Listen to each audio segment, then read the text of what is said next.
So what we're going to do today, we're going to add a screen to the front of the radiator. Keep the bugs from burrowing deep into the radiator, between the cooling fins and blocking off the airflow, which would decrease the efficiency of the cooling.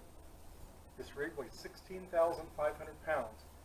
We're towing a Jeep which weighs 4,500 pounds. We're 21,000 pounds.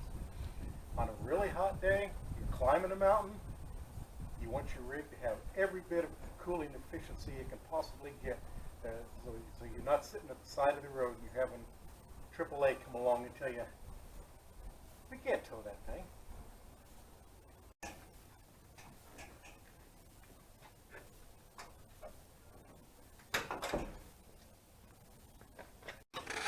Okay, this thing uses the Ford F53 Motorhome chassis.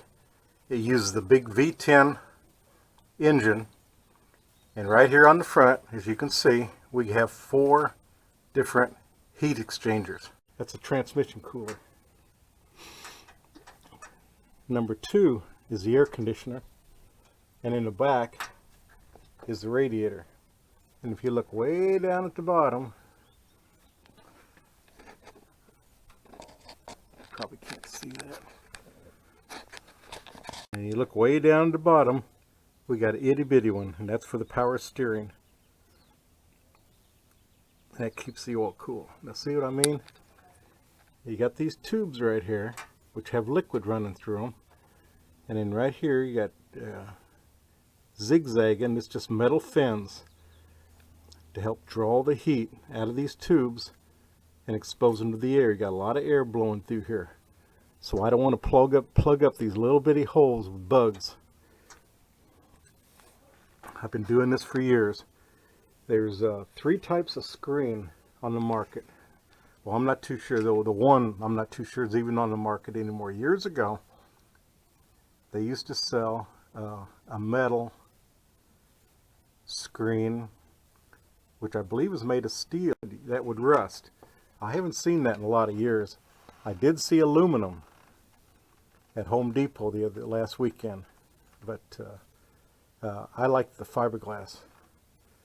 It works just fine. It stands up to the temperature, and once you got a screen in front of all this and the bugs gather on it, you take your hose and they just knock them right off, and you don't have to worry about them. See, right in here I got some.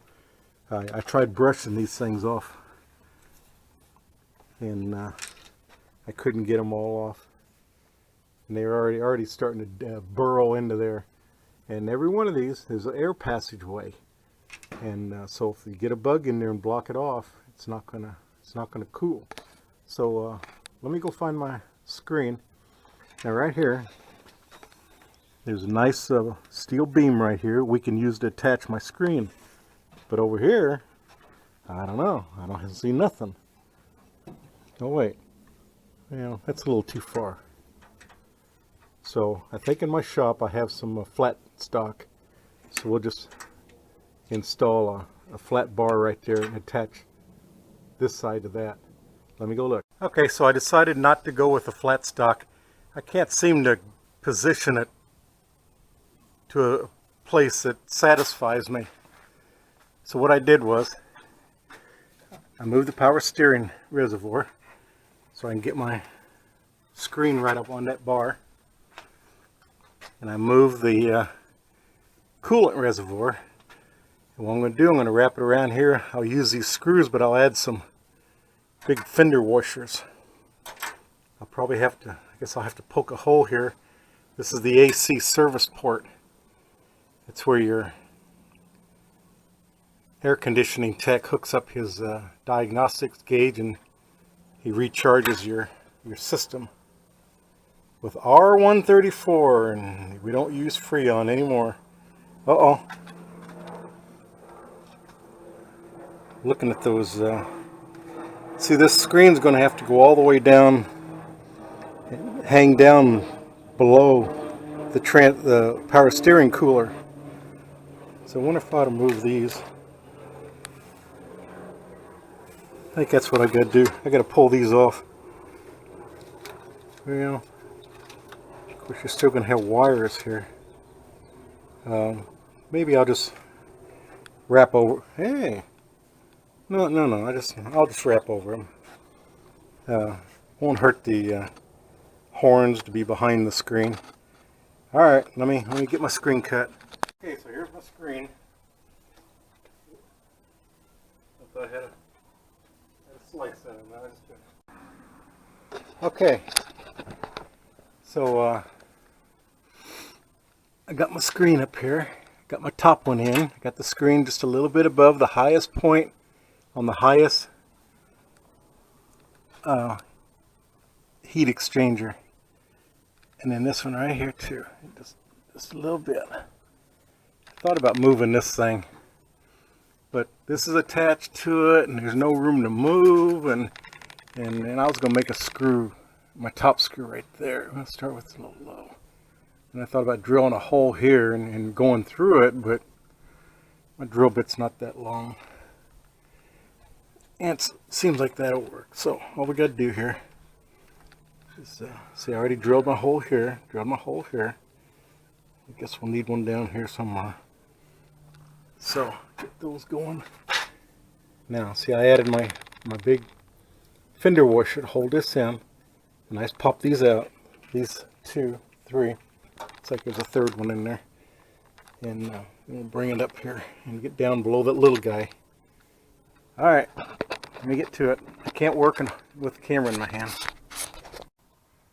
Okay, so put 2 screws down there, and that actually was able to pull the stuff down, the wrinkles out a little bit, so it's attractive.